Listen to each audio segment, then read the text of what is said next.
A graça e a paz do Senhor Jesus Memorial. Amém? Você pode sentar no seu lugar, que Deus te abençoe. Que prazer receber você e sua família nessa noite. Se você nos visita pela primeira vez, seja muito bem-vindo. Que Deus te abençoe. Um prazer receber você.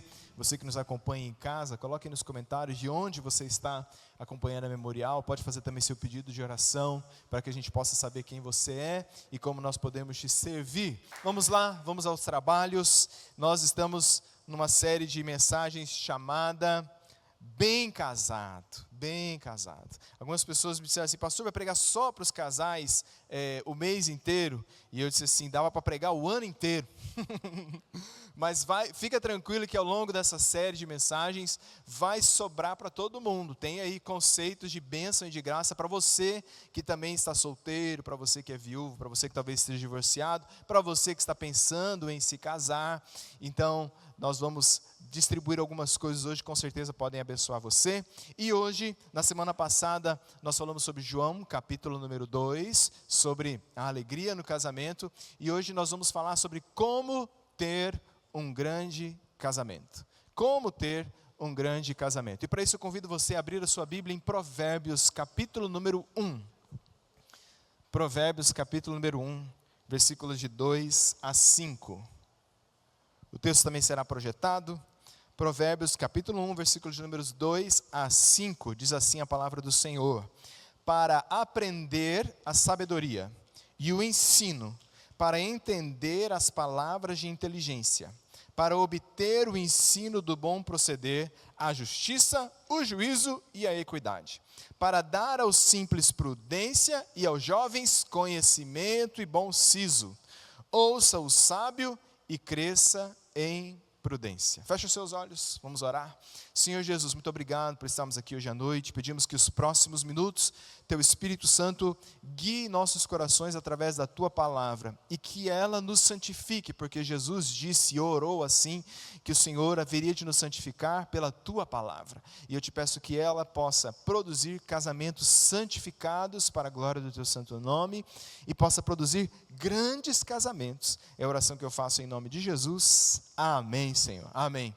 Irmãos, o livro de Provérbios é um livro extremamente prático, talvez ele seja o mais prático da Bíblia, ao lado de Tiago no Novo Testamento. Então, Provérbios é uma coletânea de vários conselhos de sabedoria que o sábio foi identificando ao longo da vida, e ele vai aplicando isso na vida. É um livro extremamente prático. Talvez uma das respostas que Provérbios se propõe a dar a algumas perguntas é a pergunta como? Como? Como eu posso viver uma vida que agrada a Deus? Como eu posso me portar na vida? Como eu posso ter um grande casamento? Então hoje nós vamos fazer assim, ó.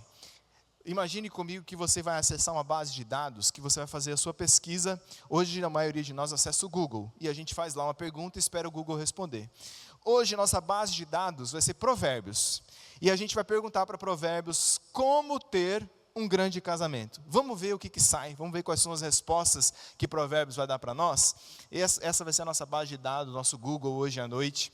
Eu estava lendo esses dias, por falar nisso, um artigo sobre as perguntas estranhas que o pessoal faz para o Google. Você já leu sobre isso?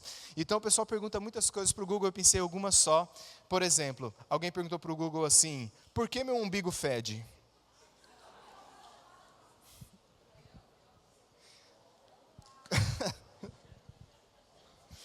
Como fazer as pessoas gostarem de mim? Como se engravida? Perguntou no Google também. Como saber se o meu cachorro me ama? Aí a outra pergunta: como saber se o meu marido está me traindo? E o que me assusta foi a pergunta que veio na sequência, que é assim: como esconder um corpo?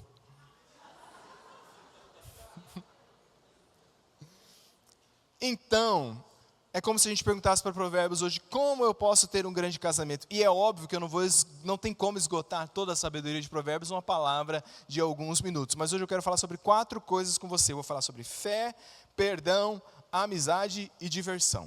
É isso que nós vamos falar, e a gente ora e vai embora para as nossas casas. Então, vamos lá, como ter um grande casamento, perguntando para Provérbios. Em primeiro lugar, a gente precisa ter fé. Vamos ler juntos o texto?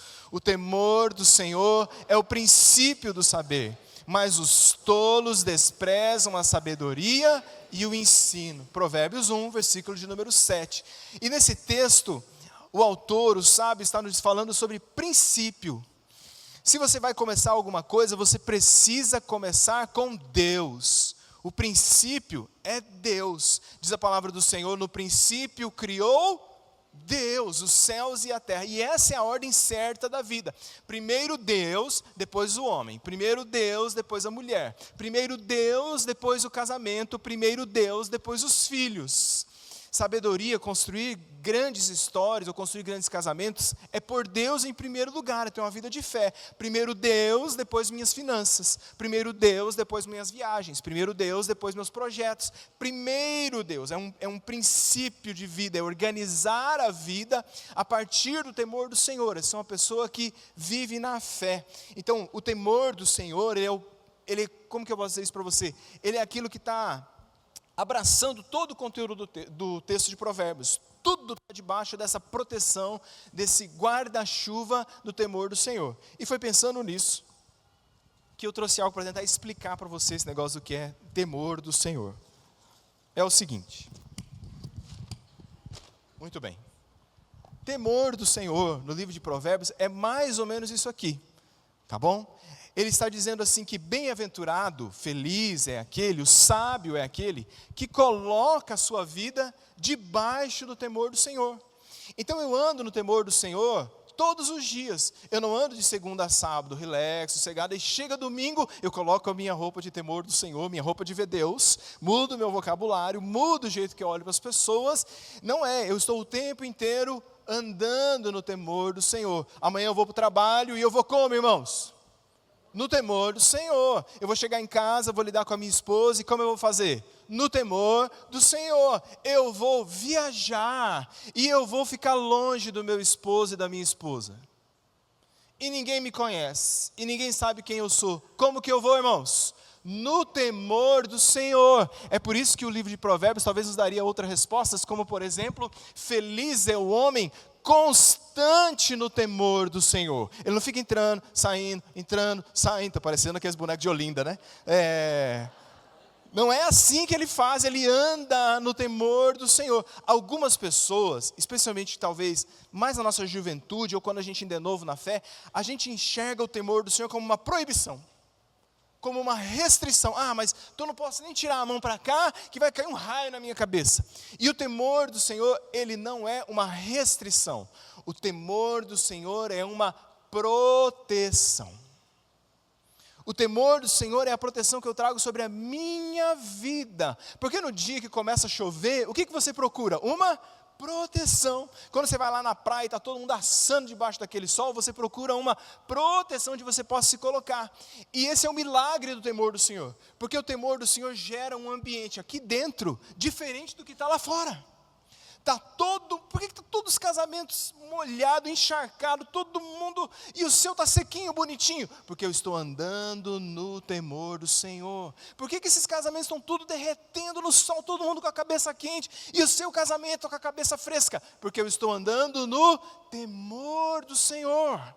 É por isso que ele vai dizer, eu vou deixar aberto aqui, que ele vai dizer que o temor do Senhor é o princípio. Bem-aventurado é quem anda neste temor do Senhor. E aí deixa eu construir uma lógica com você, porque é o seguinte, a partir do momento que você anda no temor do Senhor, você começa a desenvolver uma coisa muito importante na sua vida, que você começa a honrar o Senhor. Aonde você estiver, você começa a honrar a Deus. E aqui eu queria deixar para você um princípio de vida geral, vale para todos os relacionamentos da nossa vida, inclusive para o casamento. E o princípio é o seguinte: a honra sobe e a bênção desce.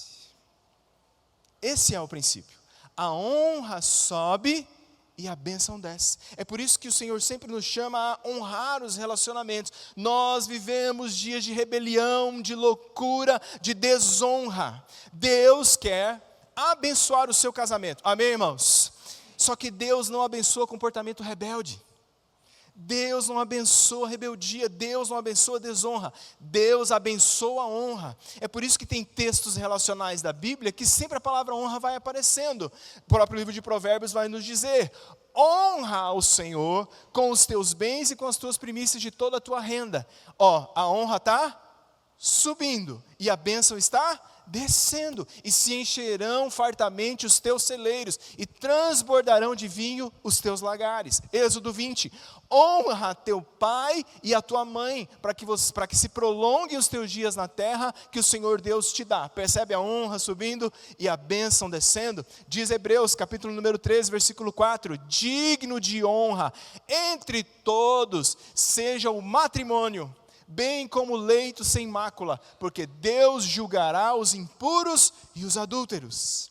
Quando eu não ando na honra, eu caio debaixo do julgamento, eu caio debaixo da intervenção do Senhor para me corrigir. E Deus quer que você tenha um casamento abençoado. Grandes casamentos, são casamentos de fé, que colocam Deus em primeiro lugar, que caminham no temor do Senhor, que colocam dentro da sua vida o ciclo da honra. Honra é um fruto do temor, e Deus espera que no meu casamento, Deus seja o centro de todas as coisas. Ele, na verdade, um casamento que honra a Deus, é onde Deus é a coisa mais importante do casamento.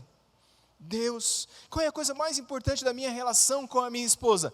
Deus. Porque bem-aventurado é aquele que anda no temor do Senhor. Este é o princípio da sabedoria, andar com o Senhor.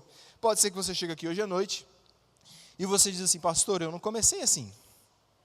Primeiro veio a pessoa, primeiro veio o filho, eu já mudei a pessoa, eu já estou só, já é a segunda vez que eu estou só.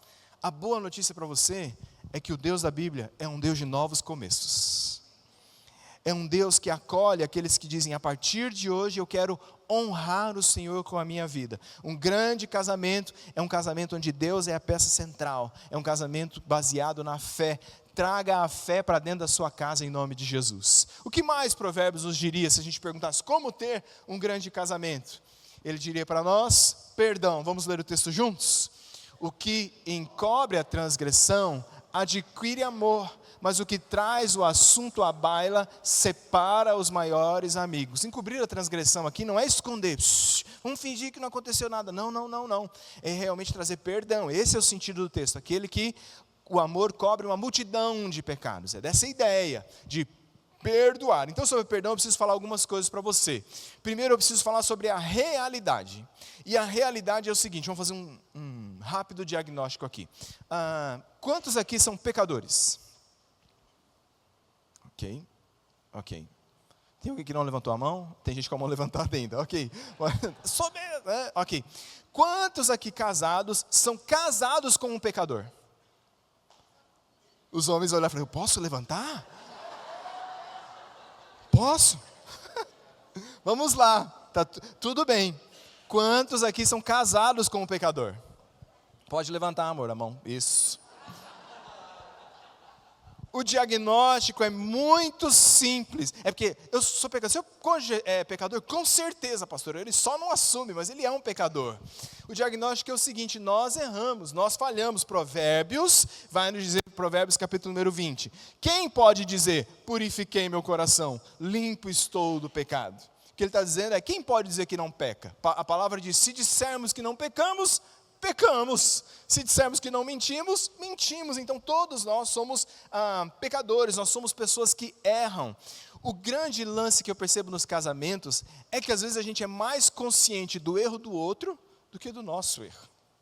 É por isso que quando eu atendo casais, se eu recebo um dos cônjuges, geralmente eu ouço a história, eu falo: ok, nós vamos orar, mas eu preciso chamar o outro.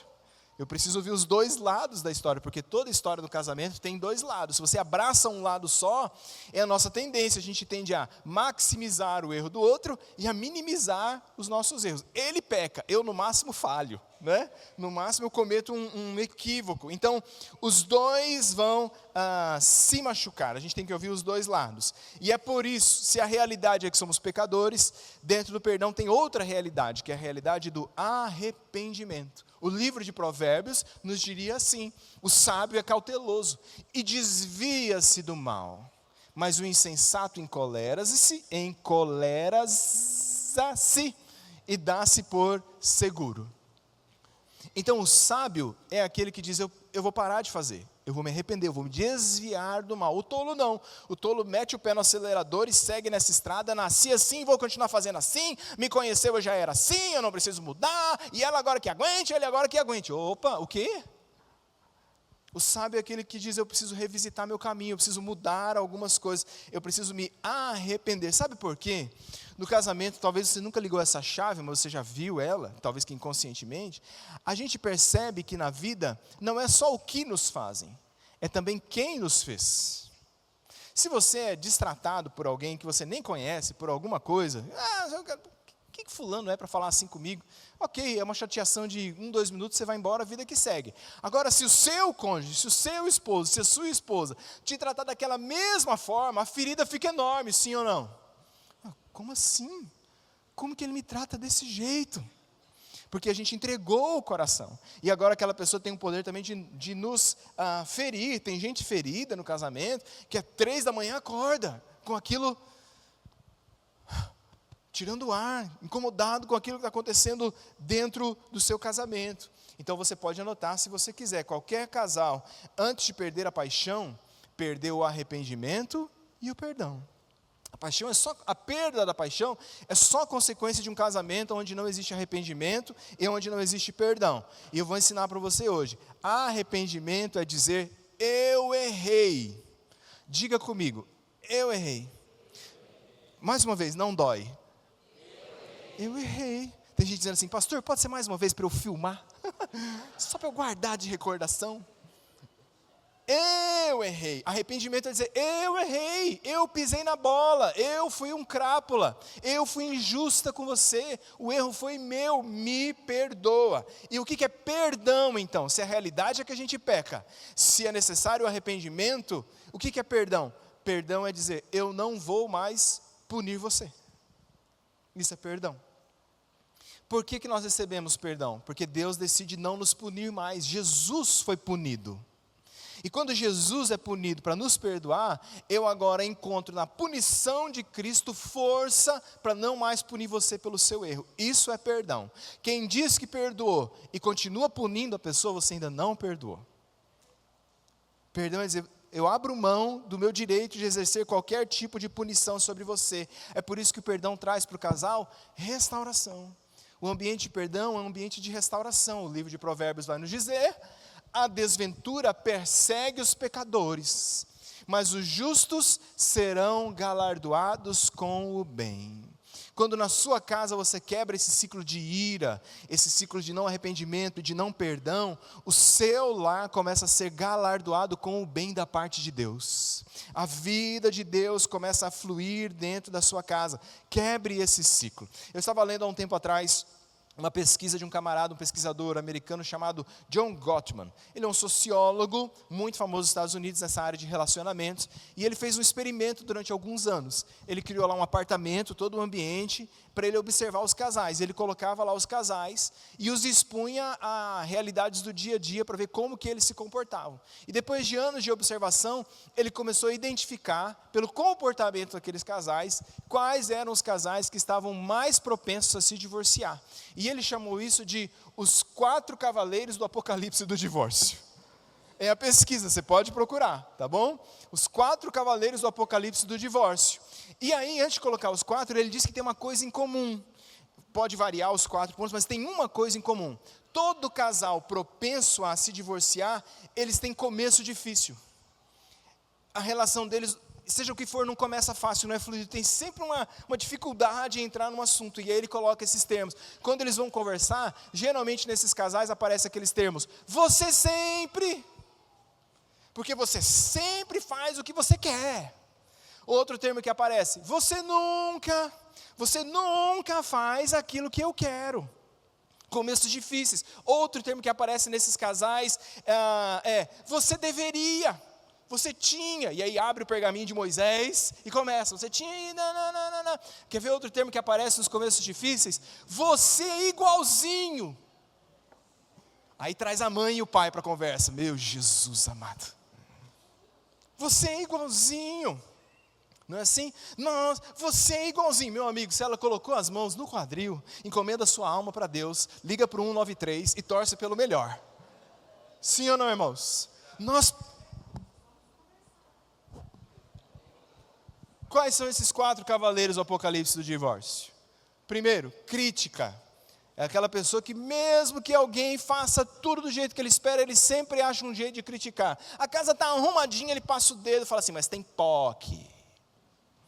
Então ele sempre tem uma crítica destrutiva. Você é o problema, eu sou a solução. Gente muito crítica, que acusa os outros. Casamentos, o segundo cavaleiro do Apocalipse é o desprezo. Eu sou melhor que você. Eu estudei, minha filha. Eu se formei.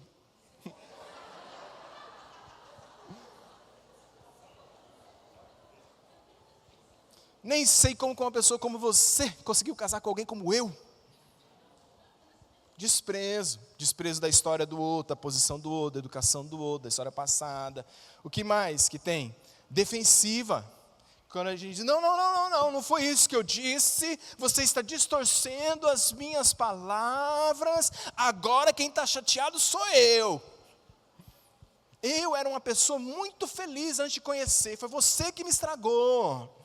Olhos virados, bufando. Defensivo. Os solteiros estão ouvindo e estão falando assim, meu Deus do céu. Eu li na Bíblia que eles estavam nus, comiam frutas e eram felizes. Faz muito tempo isso aí, ó. 4 cavaleiros do Apocalipse. Por último, a frieza. Aí eu vou lá e desligo o disjuntor. Puf. Eu não convivo mais, eu só vivo junto, mas eu não convivo mais. Ele está na sala, eu estou na cozinha. Ele vai para a cozinha, eu vou para a sala. Ele vai para o quarto, eu vou para a varanda. Então a gente só vive debaixo do meu teto, mas a gente não convive mais. É a frieza. E a minha pergunta para você é, como que a gente pode, qual que é a solução para tudo isso aqui? E eu não tenho medo de te dizer hoje à noite, a única coisa que pode solucionar isso aqui é perdão. Perdoe.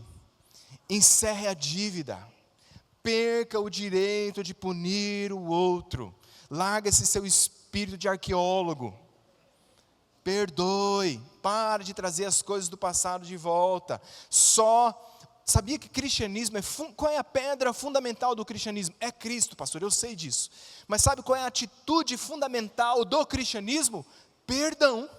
Só existe cristianismo porque Deus nos perdoou em Cristo Jesus. Nós ofendemos o Senhor e Ele decidiu abrir mão do direito de nos punir, punindo o seu Filho.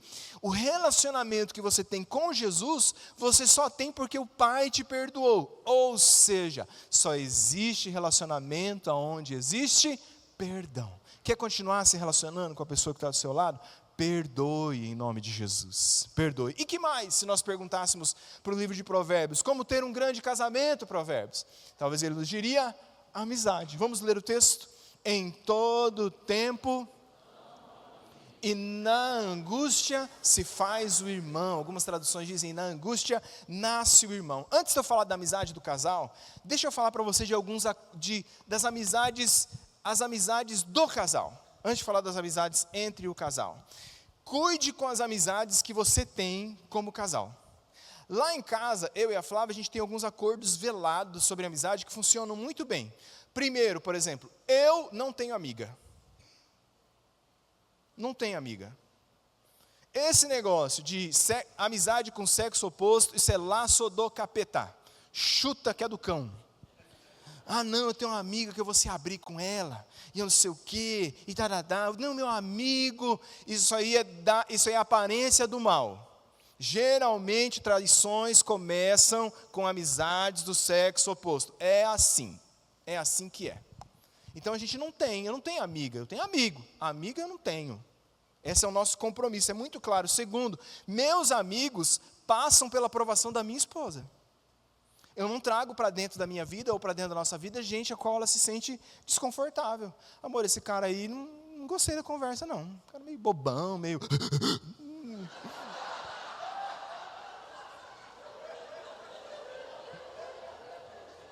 Tem, né?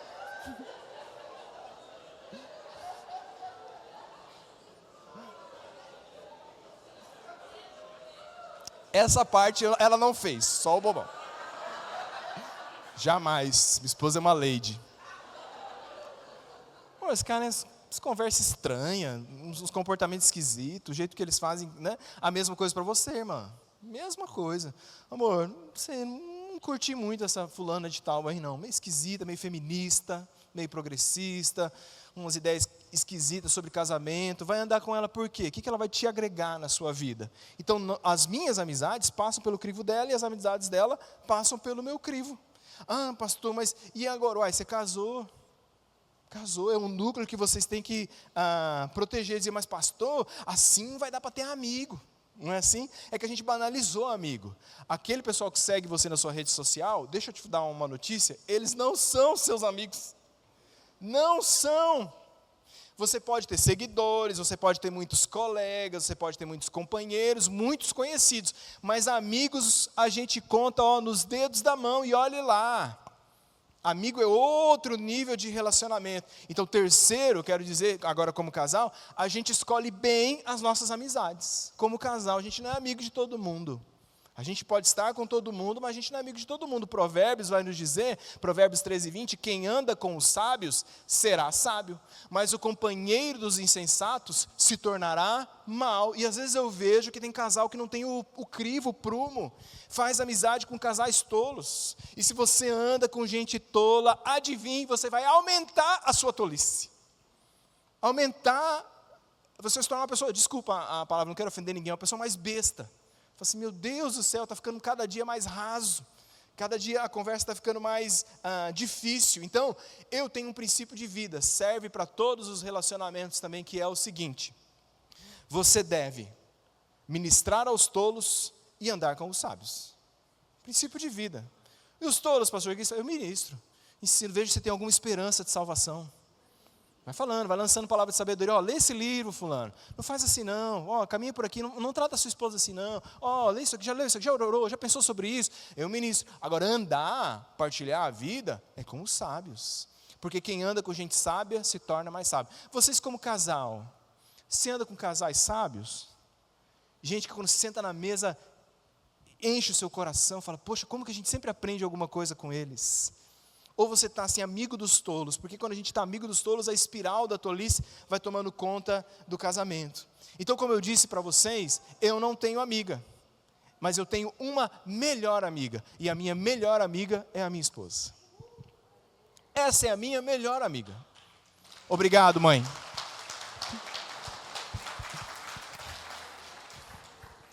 Por que essas mulheres puxaram as palmas agora, né? A minha melhor amiga é a minha esposa. Irmãos, deixa eu falar sério para você, a gente faz tudo junto. A gente ri junto, a gente viaja junto, a gente conversa junto, a gente chora junto, a gente planeja as coisas juntos, a gente escreve um para o outro.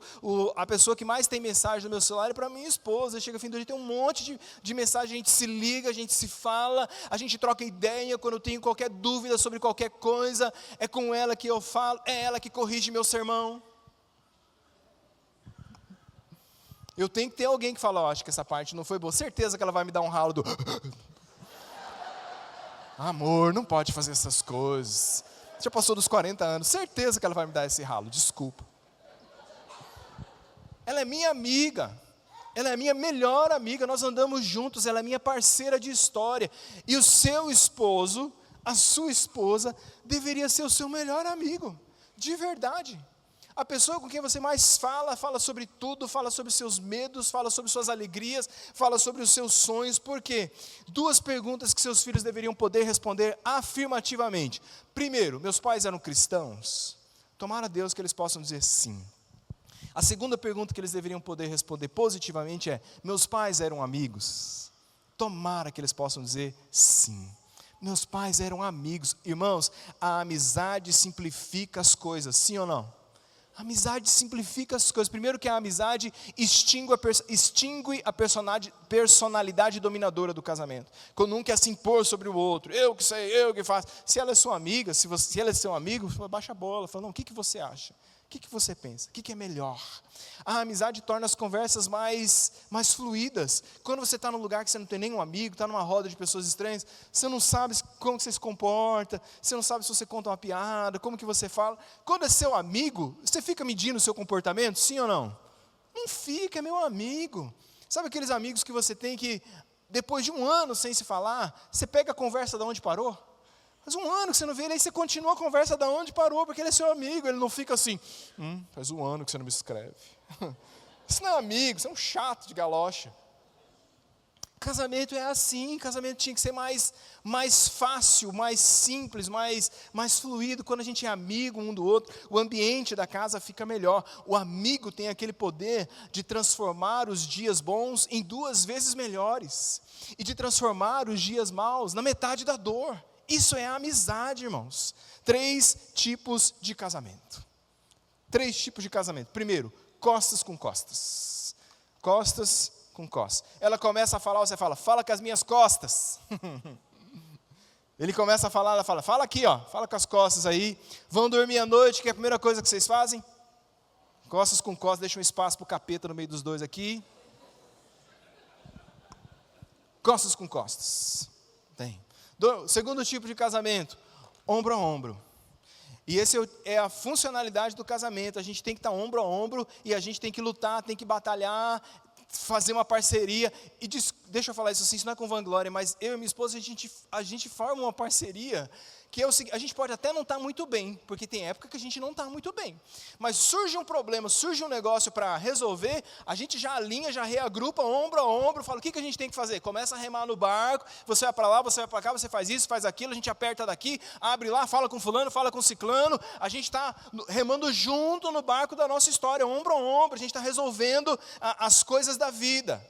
Terceiro tipo de casamento, face a face. Se o ombro a ombro é funcional, o face a face é a parte missional. Tem que ter momento em que a gente não está só lutando pelas coisas, tem que ter um momento em que a gente não está só resolvendo problemas. Sabia que tem pesquisas que dizem que muitos casais se divorciam quando os filhos vão embora de casa? Por quê? Porque o casamento era só ombro a ombro. Resolve as coisas do menino, leva o guri para a escola, leva o guri para o médico, leva o guri para o futebol, caiu, não sei o que lá, tira nota, estuda, aquela correria, aquela doideira, de repente eles vão embora. E o casal não tem mais face a face. Tenha isso no seu casamento. Horas em que vocês param, olhem um nos olhos dos outros, porque a Bíblia diz que os olhos são a janela da alma, e conversam. E expõem as dores, expõem as alegrias, e choram, e riem, e expõem os medos, para fortalecer os vínculos de vocês. Essa linguagem face a face é a que diz sobre a nossa relação final com o Senhor Jesus. Um dia nós o veremos face a face. Construir um casamento baseado na amizade. Por último, se nós perguntássemos para Provérbios, como ter um grande casamento, talvez viesse a resposta para nós: diversão. Diz o texto sagrado, o coração alegre aformoseia o rosto, mas com a tristeza do coração, o espírito se abate. Um coração alegre deixa você mais bonito, santo varão. Um coração mais alegre deixa você mais bonita, irmã. Alegria do Senhor aformoseia o nosso coração. Diversão, irmãos. Quantos aqui gostam de diversão? Eu gosto. É que a gente tem um problema de conjugar religião com diversão, sim ou não? Não, mas eu sou crente, eu posso se divertir? Eu posso?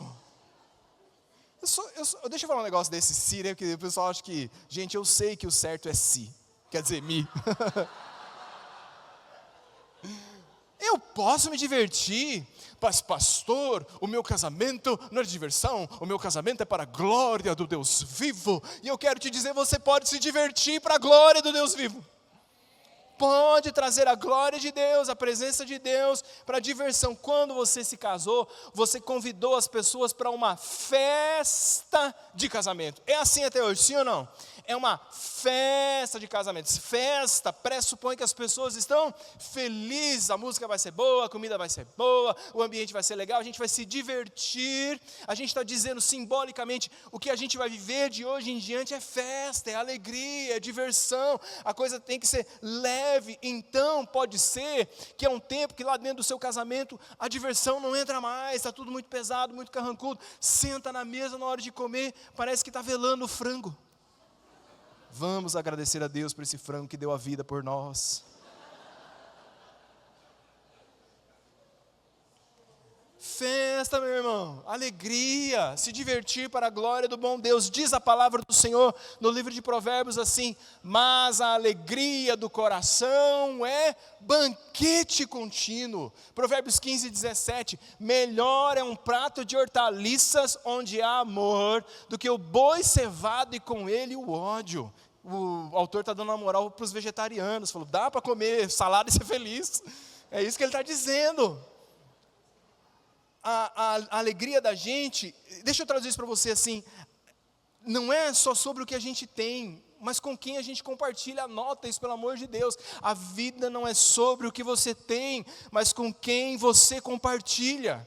É isso que ele está dizendo. É um prato de salada, tem amor, é muito melhor do que aquele bife no ponto de tal, num lugar onde tem ódio, onde a carranca está ali. A diversão, a alegria deveria entrar dentro dos nossos casamentos. E não é sobre ter dinheiro, porque ele está dizendo, não tem condição de comprar o bife, compra a salada e se alegra. Às vezes a gente acha que a gente só consegue trazer diversão para o nosso casamento no dia que a gente tiver dinheiro, money, bufunfa. Né? Intenção nós tem, pastor, money que é good, nós não have, não é?